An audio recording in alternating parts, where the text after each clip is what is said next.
Good evening. Here we are at the inaugural Tom McGuire the Brassholes Brasscast, or edited name later.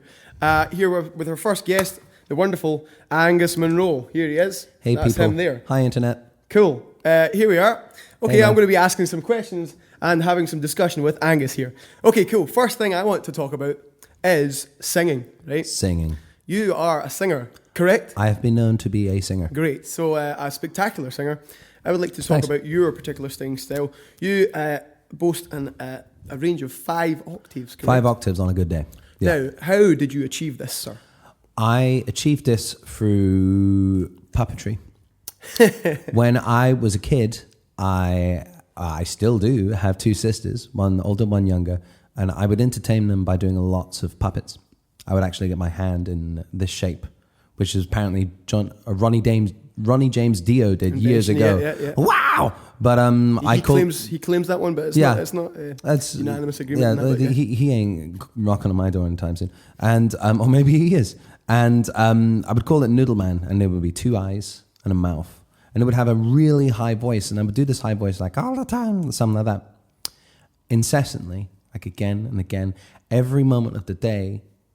I would just do it Right. all the time. It was great for me. My sisters loved it. Family, the rest of the family, parents, anybody who was within earshot and was an adult or just wanted a piece of quiet hated it. And it makes sense because it's bloody annoying. But I would do this like again and again and again. And I found that I was able to reach like a lot higher notes later in life. When I was in like primary school, I could actually hit very high notes. And in secondary school, I could also do that. I was kind of shy about it at first. And I did a lot of jazz as well, which is quite low. A lot of croony stuff. You don't really need to push your voice that much. But then I really got into an album, Permission to Land, The Darkness. Ah, great. Which is a fucking amazing record. It's a good record. Fantastic. It's so good. It's like a greatest hits. Yeah, for sure. It's so many songs on it. They take a lot of knocks. They take a lot of knocks for kind of being a joke band, but I don't believe that's the case. I believe that the musicianship and the performance, the level of performance from that band and on that record is excellent. I mean, they are now at a stage where it doesn't matter what kind of front they're putting on, be it jokey or not. They can just kick the ass out of the gig. Yes. Like they're opening for Ed Sheeran, which has to be the strangest gig of all time. They're not, are they? They are. Well, it was Lewis Capaldi was doing his thing, and then The Darkness would come on, do their show, big pyrotechnics jumping over stuff, and then Ed Sheeran comes out with a guitar, and that's it. For like 3 hours, which is incredible when you think about it. It's very, very different between different bands. But yeah, I would just sing along with that record and found I could do all sorts of high ethereal girl stuff. Yeah. I see. So what about this? Gus Sterrett told us a story about shepherd's pie, which I want you to explain. This keeps coming back to Ronnie James Dio. Yeah. Actually. So back in the day, there was an advert, and advertisements were things which, before they were on YouTube, they were on television. And television was a thing where the government would play you things. And the government was anyway, what happened was OXO gravy granules. They did this ad to sex up, as it were, their gravy. And I don't know how they could have done it any other way other than they would have a rock band, like a sort of screamo metal band in the back of this garden. And they had this guy pretended to be Ronnie James Dio, and he'd be like, shepherd's pie, shepherd's pie, and it was that. And it's like, give me a portion of the mash and meat. And it was just this thing. And I thought that was the funniest thing in the world because I'm an idiot. And a friend of mine was also an idiot. And we both would just like try and outdo each other, sing very high. He's also an incredibly good singer and went on to do musical theatre and stuff in Germany. But we would be across the hall and be like, shepherd's pie. And then I would be like, shepherd's pie, like a call and response. And it's that second one. It was a little bit higher than the previous person. Whoever could outdo the other person would be the winner, and you would win nothing. Because who would you brag to? The other person. Yeah. Well, you feel it in your soul that you've won, then that's all you exactly. need. And I guess I did it around Gus Sterrett years later. And he remembers this. Dick and Dom that did the bogies. That's actually... Yeah, Dick and Dom did bogies. They didn't invent that game. That game existed quite a long time before them, but it was called Jobby in my day. Yeah, I remember Jobby. Yeah, the game of Jobby, which was you and a friend or a group of friends would attempt to say the word Jobby, which is Scottish for transatlantic listeners and watchers. Jobby is Scottish for a shit, which is also Scottish for a shit. So you have to explain these things. So yeah, you might have to do that. So incrementally louder shouting of Jobby, and ideally in a very inappropriate place like library or church. I certainly have enjoyed many a game of Jobby at church. So it's a bit of a play on the shepherd's pie game is a kind of a play on the Jobby or bogey game, and I like that. That's great. So it sounds like from a very fairly young age that you've just been using your voice in a quite an extreme way, which has essentially trained the musculature in order for you to be able to hit these mad notes.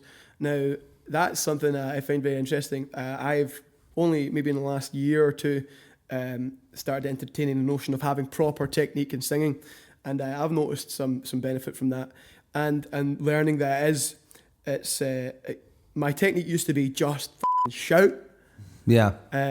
It's very much for like a rock and kind of metal background, just shout and give it some. But without the actual musculature, it's not just about power, it's about actually, it's not about pushing so much air, it's about training the voice to hold that tension. Yeah, it's control and agility and being able to do that day in, day out. Yeah, for sure. So that's something my technique would not allow for repeated nights, because I'd just be shouting and then I'd be rinsed the next day.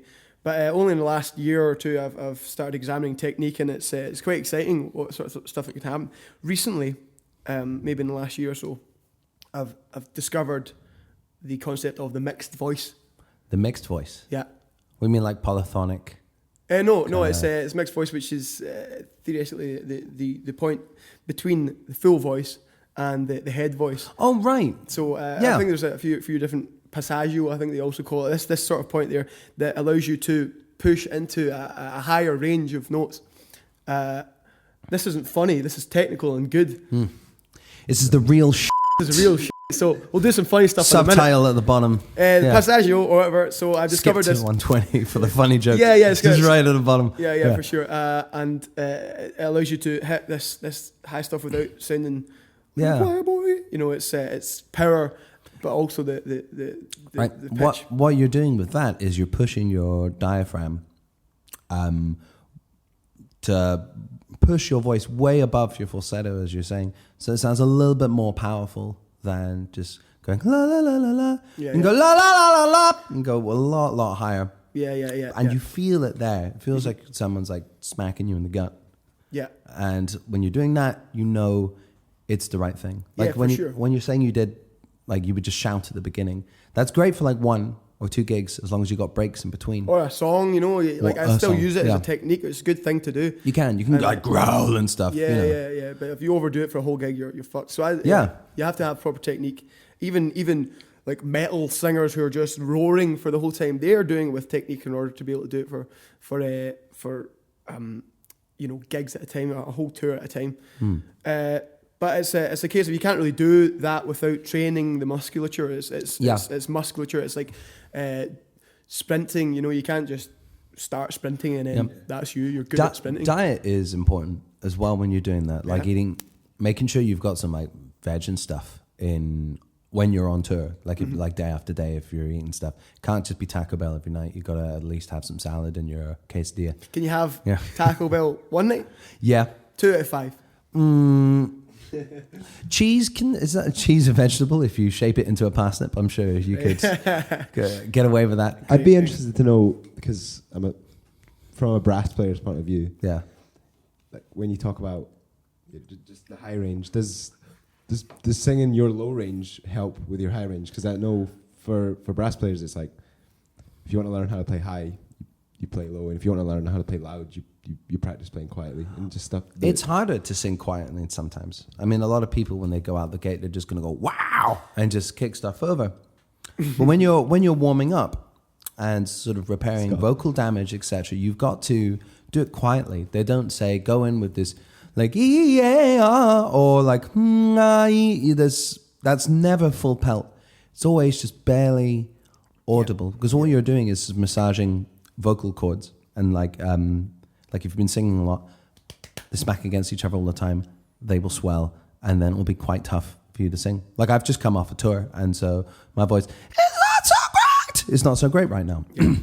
No, it's great. No, fantastic. Oh, it's fantastic. But this is like off for like 7 to 8 days, just like gig. Yeah. So it's going to happen. However, a good way to get around it is to say the word hung, and that is your mouth hitting the top of the palate of your tongue, hitting the top of the palate of your mouth, and by going not at a very loud volume, that helps push air up past your vocal folds, which is different for just singing, or down, sorry, which is different for you pushing up when you're singing, and that sort of helps massage them into, you know, making them better. Look at the camera. 3, 2, 1. Hung. Stop. There we go. There's quality internet content. Yes, yeah, sorry. Practicing low does help singing high, because it's like running up before taking a long jump. Okay. Yeah. You know? Certainly, singing quietly. For example, I've had a couple of quiet gigs, and it's more appropriate to sing at a low level. After a bit of that, the next louder gig that I've got to do, I find that I kill it harder. Yeah. And there's all these little tricks that I'm still learning. But I'm going to steal some coffee, board. Yeah, go for it. Yeah. Without the sort of training, I mean, I'm very much one for sort of teaching myself. Have you had training of any sort of formal way? I've had some singing training. I remember going to uni and being very excited about singing training, and it was just being told, I won't say what uni, and I was other unis told, are available. Uni that's no longer available anymore. And I was taught basically how to sing pop songs. And I was just singing songs that I would like, and they would tell me what technique I was doing wrong. And I hated it, because I was fine singing pop songs. I remember one teacher in particular was telling me, I bumped into him when I was very young, and I was very excited that he was a tutor on this course. And he told me back then, you can't just listen to Sinatra and Bublé. You got to listen to other things. So I did, and then I approached him. I was like, I'd love to be taught by this guy. And all we did was Sinatra and Bublé songs, and it was like a massive slap in my face. I was like, you've just taught me the complete opposite, basically, when I was younger, and now I need to forget that and go back to what I was doing originally. It was only when I actually had a classical teacher that I wanted to really get into technique, and they were just like, that's wrong, that's right. And you don't walk away at the end of it knowing everything. I'm constantly learning about new techniques and what I'm doing wrong, and I'm messing stuff up all the time.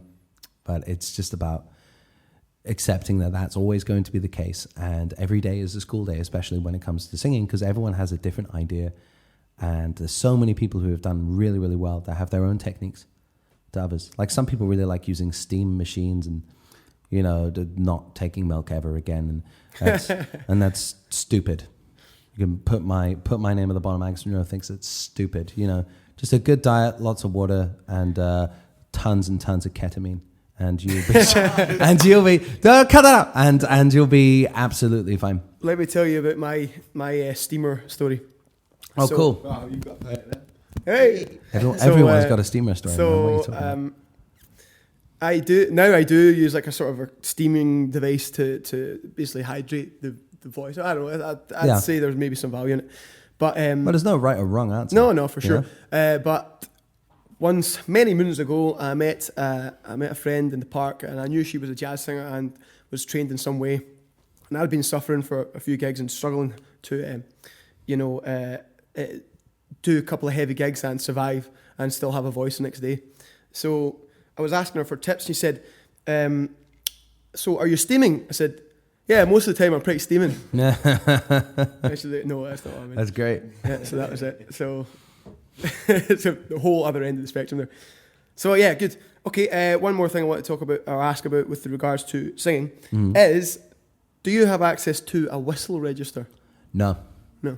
I don't know if I do. I wouldn't say I actively do. I don't think about it. I only have access to a whistle register when my voice is Right, so it goes full voice and then falsetto that. and then the whistle register's there. So a wedding, we were playing a wedding just the other night, and I'm experimenting. Weddings, I'm experimenting with my voice a little bit, and I knew my voice was a bit so I thought, okay, well, I know I've got access to this whistle register. Just hitting a note, a full octave above my normal falsetto range, really. But it's completely not in control, and I've only got access to it when I'm essentially damaged. So it's something I would love to know how to access if you aren't already. I remember when my first gigs doing music full time was with a wedding band, and it was a string of Christmas gigs at the same venue, and it was the most boring thing in the world. And at that time, I was just taught lots of pop songs, and I was like, I'm not learning anything here. And I just started lessons with this like classical operatic teacher, and she was like, you need to push this down, and I just would go in, switch off my brain, singing these songs for Christmas punters, and then switch on my sort of like technique thing that I was being taught, and I just went day in, day out, just like doing these songs. And by the end of the Christmas period, come January, I was able to instinctively use diaphragm and not even think about it. Yeah. You know? Yeah. Sometimes you just need hardcore sessions to be paid for, aka Christmas gigs. Yeah, I guess so. I mean, that's certainly how I feel like I've built up strength. It's just doing lots and lots and lots of pub gigs. I don't mind. I mean, it's a living and it's fine. Absolutely. And it's a chance to just sing. And that's where I've built. That's where the training is. You know, it's trial by fire. It's just training the musculature and getting going with it. Cool.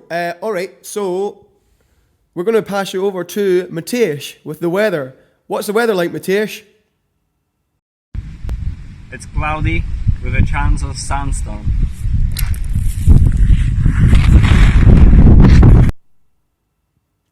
Great. Thanks, mate. He's so insightful. Yeah. Yeah. That Sick. man knows a hell of a lot about the weather. Yeah. Cool. So next thing we're going to talk about is your release coming up. You got a release of your. Well, it's a full album. It's a full album. Yes. Mirror Man. That's correct. Mirror Man. Yeah. Mirror Man Deluxe Edition, because it was originally an extended play. It was originally an EP.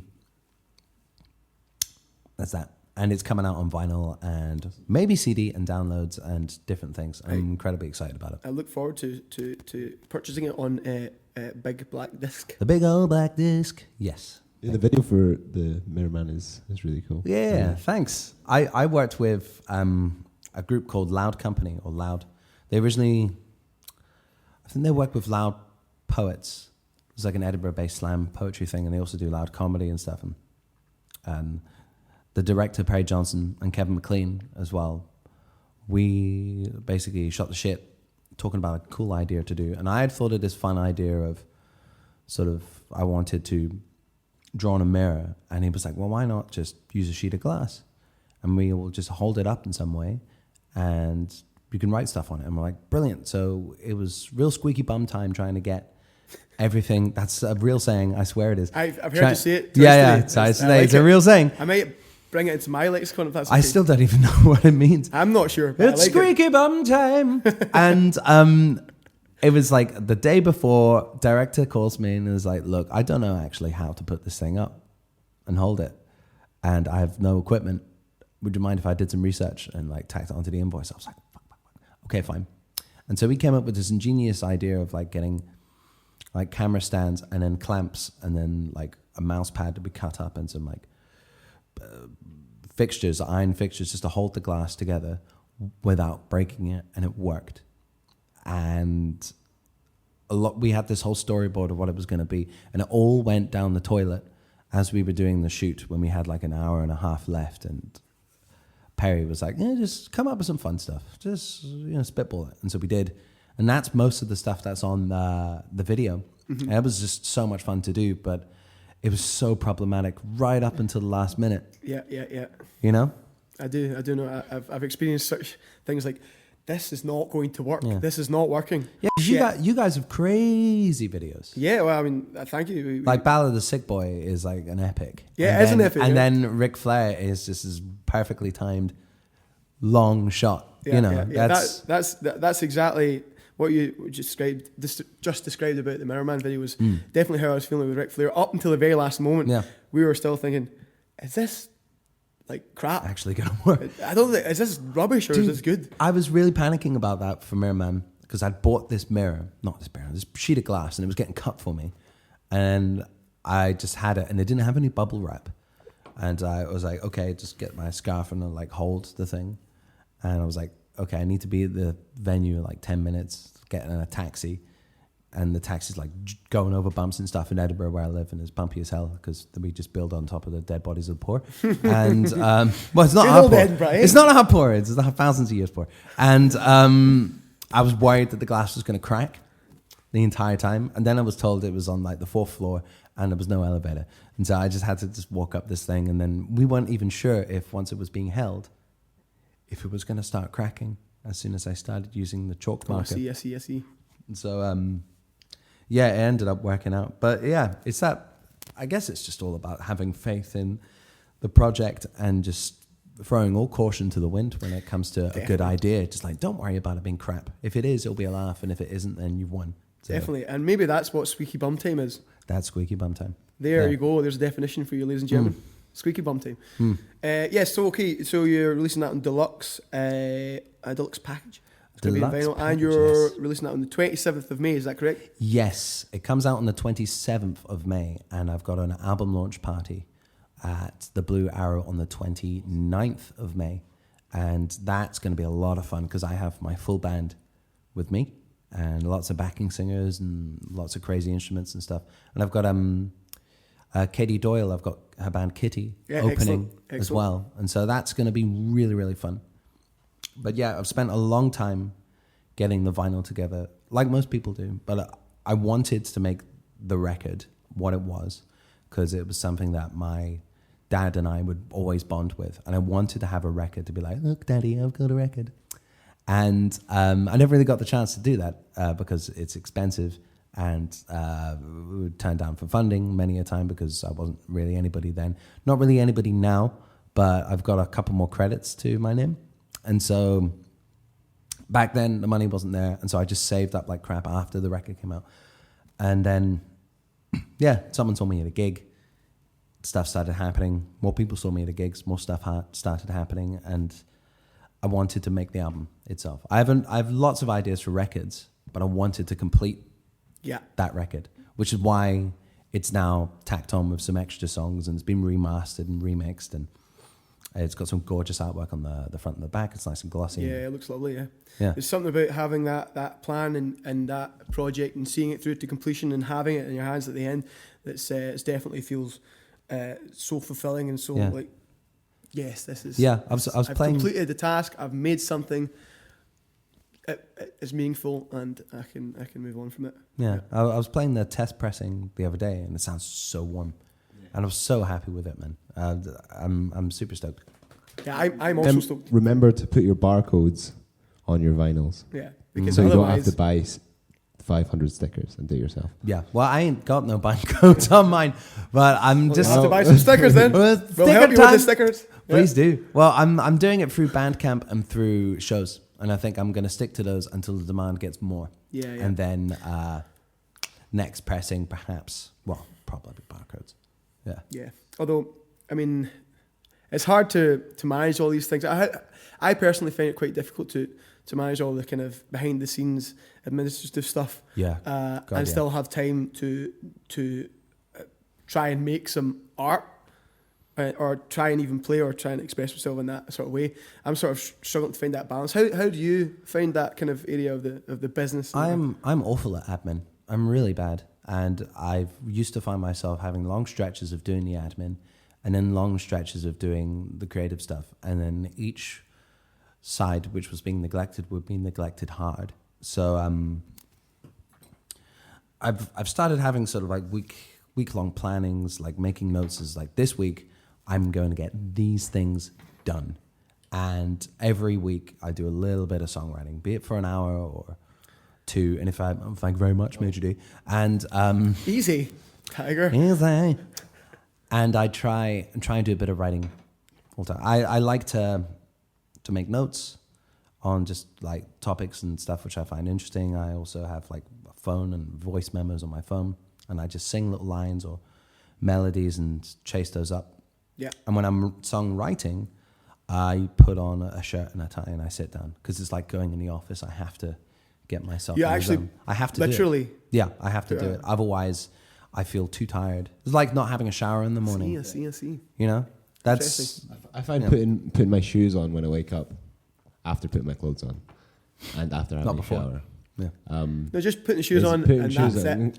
It really helps me with like just getting the stuff I need to get my practice done. Just having shoes on and feeling like just cutting about the house with my shoes on. Well, if I'm ever in the studio, I put on slippers when I'm in the studio.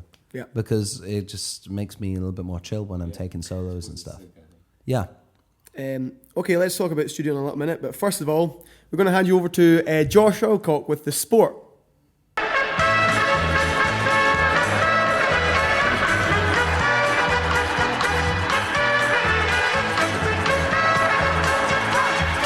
Hi, good. Oh, hi. This week's transfer news, we've got Messi linked with Man City. We're looking forward to the Champions League final, Liverpool versus Spurs. 3-1 to Liverpool is my call. We've also got another all-English final in the Europa League, which is Arsenal and Chelsea. Big games ahead. What's your prediction on that? Prediction on that one is 2-1 Arsenal, Jeff. Who scores? Guys. Would anyone like some pizza? I would love. Yes. Okay. Yeah. Speaking of cheese, Speaking of cheese, It's pizza time. So pizza break. Do you have the technology? Do you have the power to have like a Spider-Man 2 Tobey Maguire pizza time gif? Yes. Yes, we do. Do we have that technology, Liam? Yes. Like a big old no runs across the screen. That's great.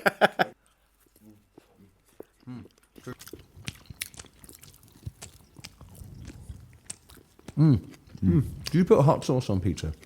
Are you hot sauce? I put tomato sauce on pizza. Oh, you're a pervert. Right there. Can you pass me that tomato sauce? Pervert. No, it's disgusting. Hot sauce on pizza Check it is out. the bomb diggity iggity. You know, I'll be honest. I've recently discovered mustard on everything is great. No. What kind of mustard are we talking about? Let's go the American yellow stuff. Oh wow! I mean, obviously all mustards are yellow and some Yeah. faster, right? That's quite interesting. I discovered. I mean, I used to be just red meat. Okay, that's a vehicle for mustard. But different dishes, for example, discovered first of all on bolognese. What? Why can't What? I put some mustard in this? And I did. And you know what? It was great. Sacrilege, man. So now I'm just That's disgusting. I'm just The putting Italian in me is absolutely raging right now. putting some mustard. Mustard on bolognese. I'm putting You mustard, high? Putting Well, mustard on to be eggs. honest, if Eggs I and was mustard? high, I would have mustard on bolognese. Yes. Fair Are you enough, high? okay. Yes. Fair enough. Can't you see my meal? I have been putting my favorite hangover meal: slice of toast, chunky peanut butter, all right, sriracha hot sauce. It's What was the first amazing. thing? Toast, Toast. chunky peanut butter, just peanut butter by itself, just on my hand, Sounds a bit messy. and I just lick it off. And a bit on of the other sriracha, and to just smash them together. Yeah. You know a good combo is Another slice. toast and peanut butter with cucumber, slices of cucumber. Mm. Yeah, that's a Alright. good thing because it gives not too much flavour, but it gives a nice bit of moisture. It gives you the I'm texture. into that. I can be very into that. Yeah. And I'm going to give you the most bastardised combo that I've ever had to come out with. A combo of necessity after having made a chili con carne, which was too spicy, and an absence of having sour cream. Uh-huh. The only similar item we had was custard.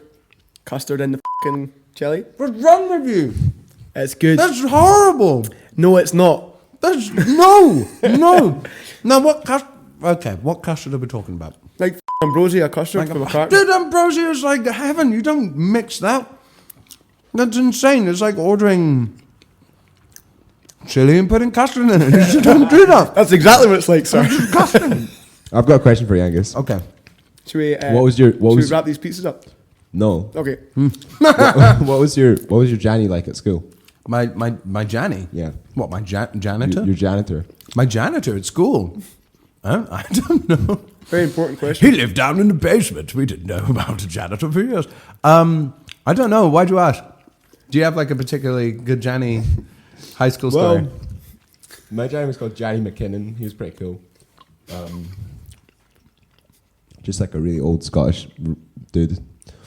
We would kick the football over the fence, and the old lady across the fence would always pop it, and then he would always go and roast her. So he was pretty cool. I just thought, I thought I could make it a segment in this podcast. No. Well, if we want to do that, 6th year pranks. Did you do anything like that in 6th year of school? 6th year pranks? Yeah, like a final day of school. Did you do any pranks? I left school in 5th year, and yeah, so. But I did do some 5th year pranks, but they obviously all my friends weren't getting involved. No, you're just doing it anyway. We've got another year of this.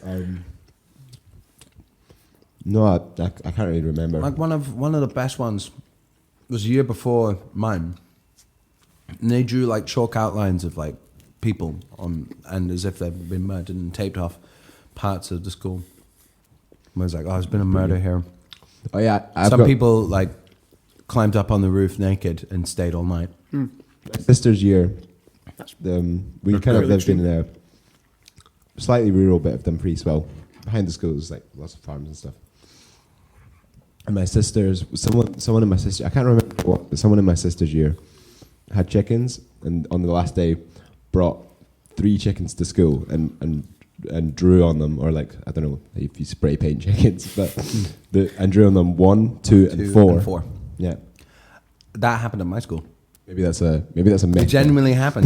They didn't. That same thing happened to your school. They didn't number the chickens, but they brought in like there was farming people, serfs as we like to call them. Were in the school, and I attended the school, man.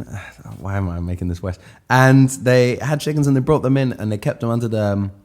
It was like a piano in the assembly hall, and they kept them under there, and the teacher was going along, and all of a sudden you just hear, buck, buck, and they're just walking out, and then it's just a little poop. Everyone was just like laughing. One of the students who had left 2 years prior came back wearing like head boy blazer, because there's blazers in my school, and just sat with a big hat and blazer right where the head boy would sit. And he wasn't noticed until like a good like 10 minutes into the assembly, and the rector's like, get the fuck out. And everyone's like, way! Da, da, da, da, da. That was a good one. I recall that at where I grew up, there was 2 high schools. One was like a sort of Catholic high school, and one was a non-Catholic, I guess. The other Everyone high else. school. But we were friends with people in either school, so a few of us from our school on the last sort of day of school, we went and swapped schools. Oh, no way. That's awesome. Went and swapped schools, and that was it. Yeah. Did you get spotted at all? You must have done, man. I think one of the guys went to the other school, and he got pulled up. I mean, it was like... Were you wearing the uniform, right? Yeah, we just swapped ties, and that was it. But that's... the last day of 6 years is just a fucking free-for-all, man. Yeah. Like, later on in the afternoon, everybody's in the park, smashing Bucky, and drawing shit in their shirts and getting in fights. Definitely, that was my last day. I enjoyed it. Cool. Right, next we're going to hand over to Scott with Scott's What's Hot in Fashion This Week, Scott segment. So it's averaging about 16 degrees outside. Perfect weather to get yourself a denim jacket, denim shirt, denim jeans, denim shoes. A lot of people hate on triple denim. I think it gives you a chance to show that not only do you singularly not give a hoot about what people think, you don't doubly not give a hoot about what people think, but you triply don't give a hoot about what people think. Now before you leave the house, make sure you got that fur coat. Over to you, Tom. Thanks for that, Scott. Oh, he's a sexy boy. That's Scott. Whoa. Tall, handsome. Who'd have thought matching that, but with that? Yeah. No, we're going to have to make sure he matches something with something. Retro continuity. Here we go. Cool. Right. We spoke a little bit about your approach to songwriting, and we started to talk about being in the studio. How do you cope in a recording situation? Because a lot of the members of our band, and me, I found a little bit uncomfortable in a recording situation, much preferring the sort of heat of the battle in a show, kicking my legs out and going rage. Well, I did music at uni, and there were opportunities to go and use the recording studios there, and I was terrible. I would always get nervous when the red light goes on, and I would call it red light syndrome, and I would feel awful. And I still have moments of that when I'm in the studio, but it helps just do it a lot, and it's not really that big of a deal. Slippers. I wear slippers. If I could be allowed, I would wear a dressing gown, but the band would rip me to shreds. And I'd never live it down. So slippers, lots of coffee, regular breaks. Don't beat yourself up too much when you're in the studio. If something goes wrong, that's why you're paying the producers thousands of bucks to make you sound like Mariah Carey. No, it's just all about trying to make yourself as relaxed as possible. I think what you said, you maybe hit the nail on the head there when you said, just realising it doesn't really matter. It's okay. It's all right. It doesn't. Have faith in... Because it's a totally psychological thing. I mean, a lot of people go into the studios and have too much faith, and it sounds awful. But if you can play an instrument and you just have a good musical knack, then have faith that you'll do a good job. Yeah. And, don't be overly confident, but just be comfy. It's one of these ethereal and sticky and tricky things to do is to just get in the zone. And if you manage to find the trick... I mean, it's the same as just singing in public. I've got a theory that everybody can sing to a reasonable level. Yeah. It's just having the stones to break through the social sort of boundary of piping up in public. Which is an extreme thing, people aren't up for doing it. And I recall a time where I was very timid and shy with doing it, and it's just a barrier that once you break through it, you're sailing. You can do it. Like you run around at gigs and kick stuff over. Yeah. Like when I'm doing like sax stuff, I'll run around and kick stuff, and even on the floor, if the song's a little bit more up tempo, I'll do that. And I remember feeling really nervous about it. Like even now, if you're nervous at a gig, it's a good thing because you're going to be aware that what you're doing is, you're entirely aware of the wheel and the shift and you driving the car, you'll be fine. But if you're not, then it's going to be a big mess. And so I kind of embrace being nervous. But just running around at a gig and then someone would be like, that was the best gig I'd ever seen. And it's like, it's got nothing to do with your musical ability. It's got everything to do with the fact that you jumped out of the television. Yeah. And just ran around in front of their front room and then jumped back in. Yeah. That's it. I'm very surprised by the amount of people that have said that to me. And I thought the gig was okay. Well, the gig was good, but it gets heightened because it's now a 4D experience. Yeah, definitely. As opposed to a 2D one. This is something that I'm certainly trying to find the balance of it as in a live performance, actually performing musically well, and also raging about like a rage head. Yeah. And it's a balance that I can get overexcited, and sometimes the fidelity of the actual performance is lost ever so slightly. But I think there's a trade-off there that I'm kind of happy to make. Sitting in the room, I can play perfectly, but if I'm running around, it's going to be difficult to play the right notes all the time. So there's a punk rock gelling with the jazz of the sort of history of our music that smashing together, and there's definitely going to be a couple of bumps there. That's all right. A good solution to that might be maybe simplifying certain parts when you're doing it live. If you know a certain song is going to be rage AF, you're just like, okay, I'm only going to go da-da-da instead of da-da-da-da-da-da. Because if you've got a band like yours, it will just lift it and play notes you're not on it. Yeah, that's like something you would actually have to sit down and think about. Fortunately, I do have a band behind me who are all crushing it. So I definitely, when I'm playing in a live setting and I'm feeling it and I'm full of the fire, I take that liberty and you can just sit back on the guitar and not really worry about it too much because there's everything to sit back and fall back on. And that's certainly a dynamic I'm going with, and I quite enjoy that. But definitely try to find the balance of this performance aspect with actually fidelity of the actual performance. Very interesting, cool. Next, we're going to hand over to Mikey Butcher, who's going to give us this week's Mikey Butcher's Lick of the Week this week. I bet it goes like. What's the bit? Dabba dabba dabba dabba da. Dabba dabba dabba dabba da. Take it away, Mikey. David. Hey, so Mike, Yeah, what's the burner like of the week this week? I think it's probably going to be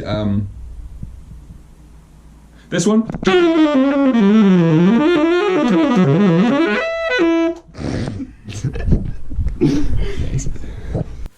Thanks for that, Mikey. That was absolutely fantastic. You were Taking that burning it round. hard there. Burning it hard. Cool.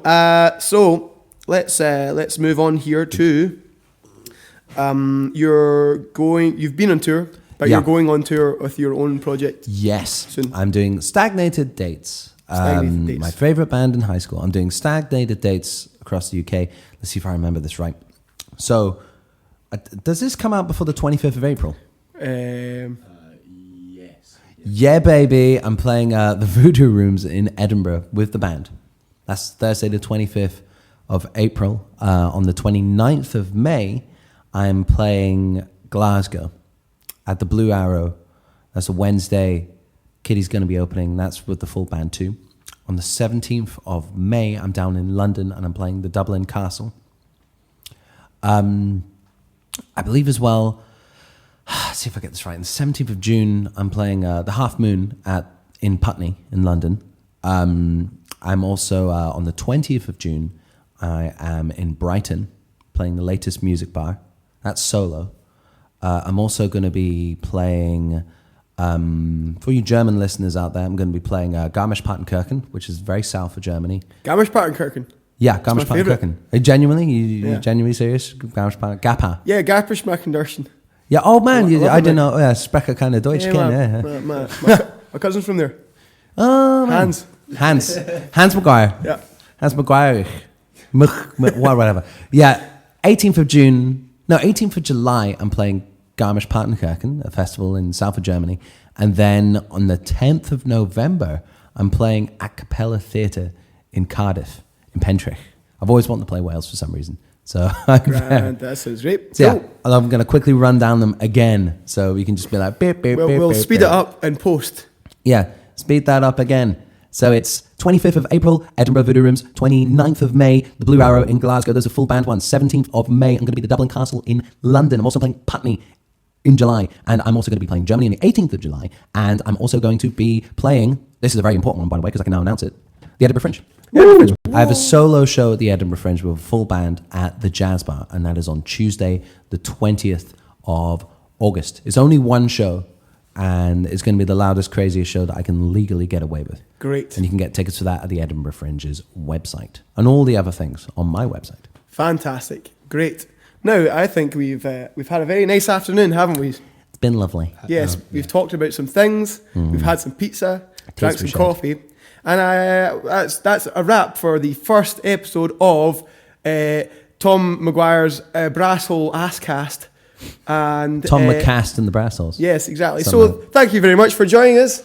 Cheers. And that's Free-handed shake, the famous free-handed shake in every podcast. all right. There we go. Thank you very Da-da-da. much. That's the show over. Nice. It's a lot of names. Thanks. I can now go for a wee-wee. Great. Thanks. Da-da-da-da-da. Yeah, I think.